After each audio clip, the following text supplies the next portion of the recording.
Hi there, BookTube, it's Ros, and it's the first weekend in November, so high time I did a October wrap-up, my delights and discoveries of October, and you may guess that this is all my October was almost exclusively reading Victorian literature, so this is going to be a very Victorian delights and discoveries.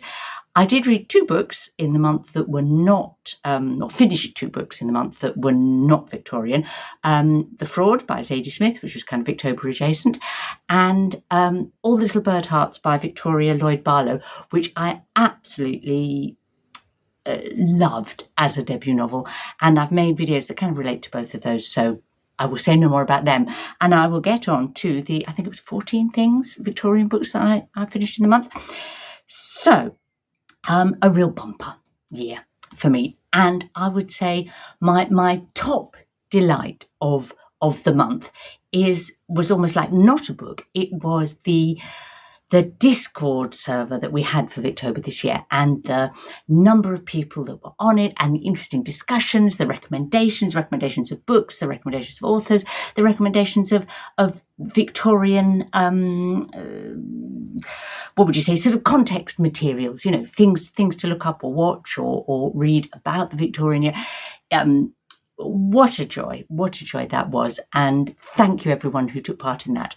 And related to that, I think then my top sort of book delight of the month was our group read, and that's The Way We Live Now by Anthony Trollope. And I've been sort of talking about this off and on multiple times. This was a reread for me, and one of those occasions that reminds me how rewarding it can be to reread a book. And that's why I'm delighted to be one of the hosts for Remember December, which is a reading event in December to encourage you to reread if you don't, or celebrate rereading if you do. But why did I so much enjoy reading this one? Well, part of that was the Discord group. So within the group as a whole, there was a significant thread of discussion about the group read, and getting the variety of perspectives on it, reminding me why a group read is worth doing sometimes, as a group read with a big group as opposed to a buddy read, because people notice different things, and so I really recommend it as an experience. And I promise that this time next year, there'll be another wonderful Victober group read for sure. Some of the people reading this were rereading it, maybe not for the first time. That was the first time I've reread it, but people who love this book in particular. Some of them were people who already enjoyed Trollope but hadn't read this one before. But also there was a chunk of people who this was their first introduction to Anthony Trollope, and that it was so wonderful to see new people discover one of my absolute favourite Victorian writers, and one that I've come to later in life, unlike the Brontes or Mrs. Gaskell, or so I came later to Trollope, and really appreciate his writing. What was good about this book? Well, it's The Way We Live Now kind of encaptures the novel, I suppose, in that it talks about the almost like the gamut of Victorian society at that time. It's got a lot of politics in it, a lot of class. It was a great choice for the prompt about reading books that feature class, because it really talks about the interaction between class and money in Victorian society, and how if you had a lot of money, you could kind of buy an entry into the upper classes, but you wouldn't necessarily be welcomed. And but also the way the upper classes sort of maintained this sort of superiority, but they actually depended on a kind of influx of new money at intervals. And then that brings us to the third sort of significant theme, I suppose, which is about marriage, and the way marriage, marrying money was a way that the upper classes kept their upper class position and kept themselves funded. But also, you get all sorts of relationships in the book, and cross-class relationships, and ideas about did a woman have a right to choose her partner, or did she only have the right to refuse one that she wasn't happy with. Lovely, rich, enjoyable book with so many things to think about. And that's just typical Trollope. And I enjoyed this so much, this experience, that I managed to squeeze another Trollope into my month. And that was The Small House at Allington, which is the 5th in the Chronicles of Barsetshire. And I've been reading kind of one of those each year for Victober for the last few years. And I thought I was going to miss out on one this year because of doing The Way We Live Now. But fortunately, I managed to get it in for the end of the month. And, again, it has those themes of relationships, class, not so much politics as The Way We Live Now, but I suppose social relationships as well as romantic relationships or partnerships. There you go. I've got one left in the Chronicles of Barset, the last Chronicle of Barset, and I'm wondering, can I wait till next Victober to read it, or I have a feeling it's going to sneak in earlier in the new year. We'll see. So that was a definite delight of the of the month, and was particularly, I suppose, was enjoying an author that I already enjoy.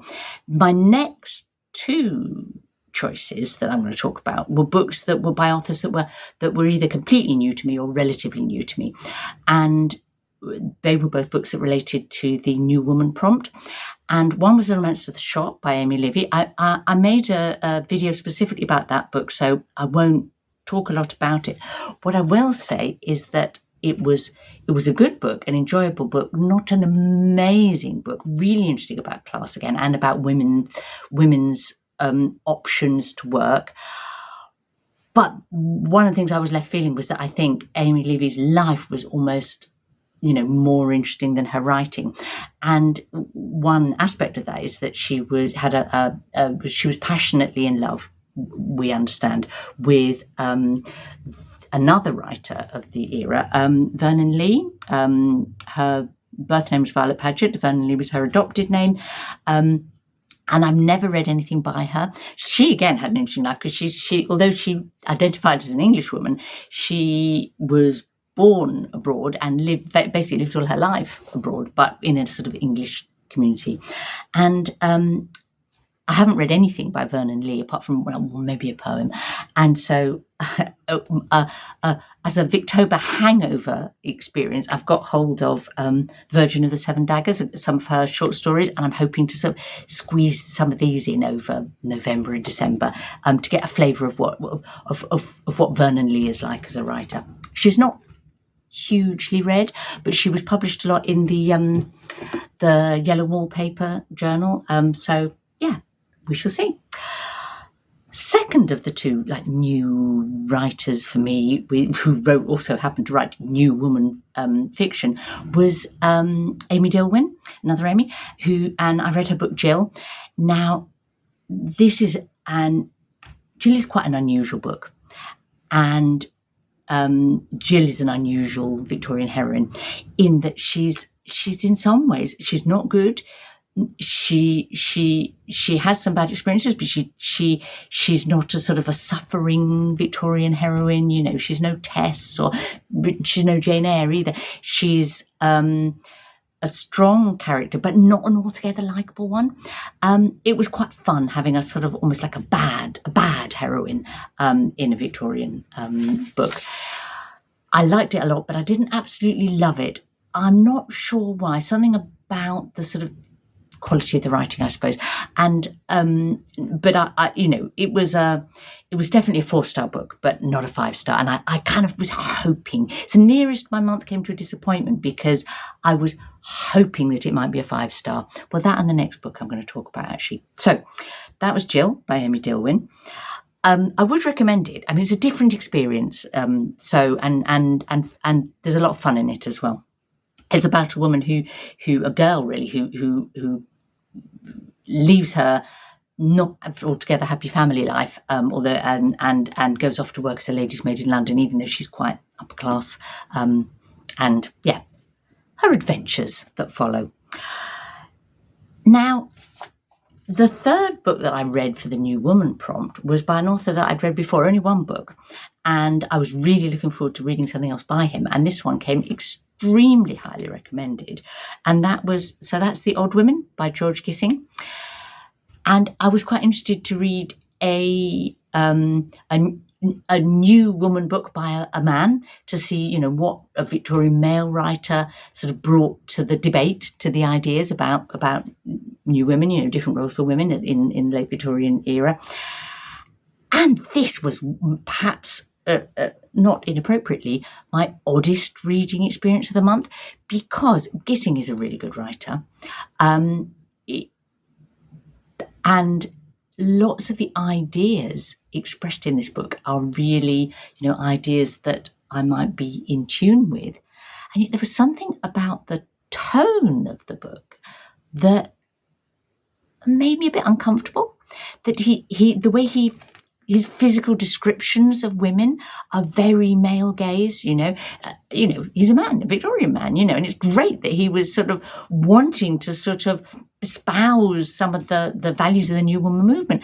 But, he described some women as quite hideously, and his message was that their experiences of having to be a governess, say, or or not having a career, not having a purpose in life, as it were, or being restricted by marriage or spinsterhood or whatever. He was trying to show that that's damaging for women, but it came over as a bit, I don't know. So mixed feelings about this book, but again, extraordinarily interesting.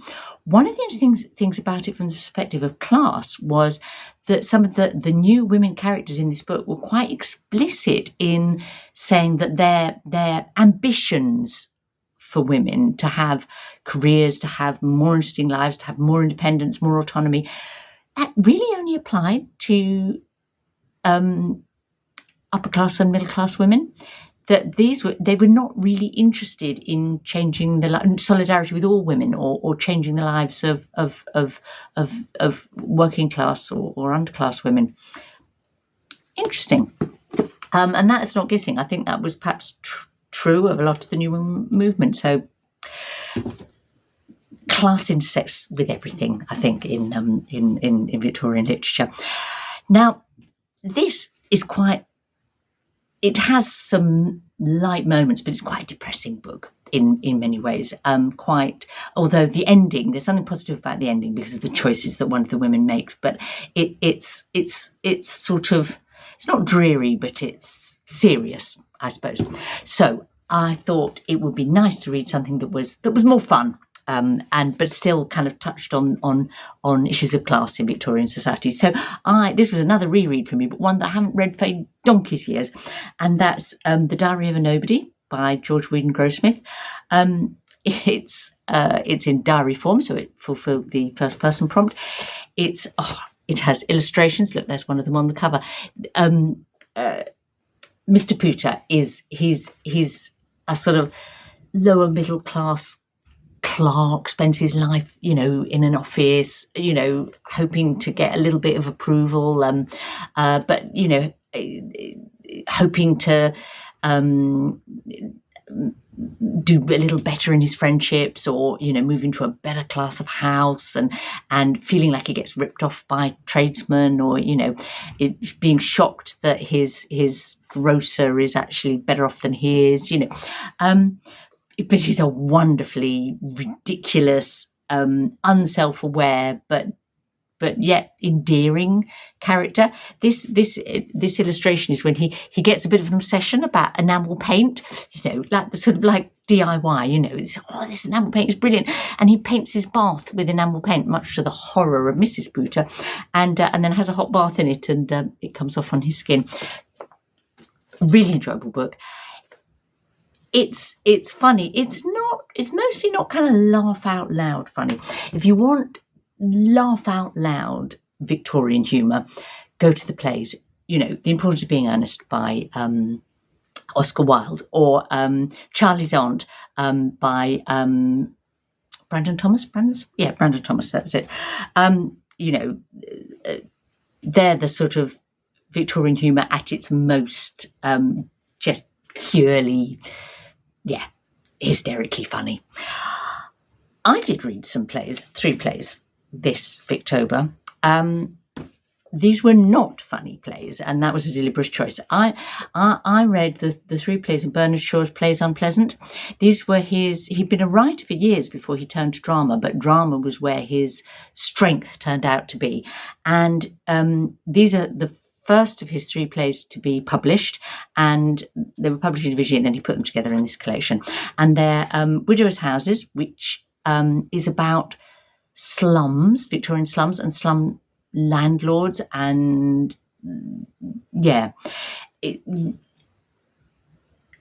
he really digs into the hypocrisies of Victorian society in these 3 plays. And the one about slums, it's like, showing that, sort of an upper class or middle class person being sort of horrified at the idea that his future wife's father, makes his money from slums, and then it's kind of made clear to him that actually his own money, he may be one step further away because he's not directly managing and running these places and collecting the rents or whatever. But actually, where does his money come from? Very valid point, and valid today too. What do our pension funds invest in? That was a good play. The second one, The Philanderer, was okay, but I didn't love it. But the third one, Mrs. Warren's Profession, was the one I read first. It was the one that I was choosing to read because, again, it's a sort of about class, but also about new women, about women's role in late Victorian society. And I read it, made a video with Tilly. Really, really good play. Absolutely my favourite of the collection. But I thought it would be interesting to read the other 3 and see sort of Shaw's developing as a kind of political dramatist. And, there are funny moments in all 3 plays, but, and Shaw is known also for writing some plays that are kind of more at the entertaining end of things, whereas these are more at the sort of agitprop sort of end of his drama. Although Mrs. Warren's Profession is genuinely a really dramatically successful and enjoyable play. So, if you're looking to read a Shaw, it will be one I'd written in the Victorian era rather than some of his Edwardian plays, like, say, Pygmalion. Definitely one to consider. Now, I've had some novels. I've got some plays into my month. Obviously, I had to read some Victorian poetry. And last year, one of the things that I read was Goblin Market by Christina Rossetti, and that moved me this Victober to read more of Rossetti. I'm sort of familiar with Rossetti's poems, but I've never read a whole collection. And this is Christina Rossetti's selected poems. And I read it over the course of the month. There are some absolutely beautiful poems in this. Apart from Goblin Market, which is in here. Some of her description of nature is wonderful. She is above all a poet of emotion. She you can see her connection with the name's gone out of my head. Rossetti's Pre-Raphaelites. That's the word I'm looking for. The Pre-Raphaelite movement. She was almost like the finest poet, although her brother wrote. It was being painted for the finest poet of, and she didn't, identify just as a pre-Raphaelite, but you can see the interconnections. So that those sort of an element of melodramatic emotion, of kind of poems that almost sort of, to our eyes, almost obsess about sort of death and loss and so on. Some quite strong religious content, which was really important to her. Doesn't perhaps particularly speak to me, but you could see the quality even if you don't kind of enjoy the sentiments of some of those. Mixed, interesting, glad to have read it. This book of poetry, Elizabeth Barrett Browning's Aurora, Leigh. I think Rossetti and Barrett Browning are the two with the leading women poets of the Victorian era, and I've read. In contrast, I've read short works by Barrett Browning, but hadn't previously read this, which is her epic poem. It's a novel in poetry form. Now, again, I've made a video where I talk a whole lot more about this and kind of link this, or make comparisons between this and Jane Eyre. What I would say is that it was definitely one of the delights of my month. And when I finished reading it at the very beginning of the month, having sort of spread it out over preceding months a bit, I kind of rate it as 4 stars, because there are bits in it where it sort of falls into a sort of a bit of longers, when you feel like, oh, this is a bit, she's getting a bit reflective and I'm sort of losing the thread or getting a bit confused or whatever. But this has stayed with me in such a way that I just went back onto Goodreads and thought, no, actually, this is a 5-star book for me. This is one that will linger in my mind and enrich my my sort of literary experience for years to come. So up to being a 5-star read. There you go. Now, thinking about Aurora Leigh and Jane Eyre together really kind of pushed me to want to revisit Charlotte Bronte. And rather than reread one of her books, what I did was I read the only Charlotte Bronte that I haven't yet read, which is her early work, The Professor, which wasn't published in her lifetime. It was published posthumously. It's sort of less polished, perhaps slightly not unfinished. It's complete, but perhaps if it had been going to be published, she might have kind of gone back over it and edited it a little more. I don't know. It covers some of the same ground as Villette, but differently. It's got a male protagonist, which is interesting to see, her trying to do that. That's something she moved away from in all her subsequent books. Having the main character to be male, although she didn't write men. And I guess what it reminded me, I loved reading it, and what it reminded me is that if you have a truly brilliant author, even their second-rate output may still be leaps and bounds above lots of other things you read. So, and I'm happy to have completed my Bronte reading by reading the only Bronte sister published full-length novel that I hadn't read. There you go. It has made me want to read Villette. I wonder if I'll get to it in Remember December. I'm not sure. We'll see. It certainly, re-sparked my wish to go back to Villette. I did do another reread in Victober, and that was this one, George Macdonald, The Princess and the Goblin. I loved George Macdonald stories as a child. They were a particular favourite of my mother's, so she read them aloud to me. And I wanted to go back to this because, and this is something that I've been thinking about in relation to planning more rereads for December, is, books particularly from childhood, but not only, can kind of change sometimes in your mind, in your memory. Your image of the book may be different from reality, and sometimes it's really interesting to go back and explore that. And one of the things that I wondered about going back to this was whether I would find elements of it distasteful in a way that I wouldn't have done as a child. That some of the Victorian sort of attitudes and sensibilities in this whether they might bother me. And because I knew that, it's The Princess and the Goblin, says it in the title, you get a sort of beautiful, fair-haired, pretty, lovely princess, and you get goblins that are like, dark and ugly and underground, and it's a bit, that's very obvious, isn't it? And in ways that are sort of conjure up elements of racism or ableism. The goblins are almost sort of deformed, that we wouldn't want in a children's book today. Having said that, I still loved it. You can't just dump your 21st century values on a Victorian author and abandon the good things in their output because of those issues, and actually it's it's a joy.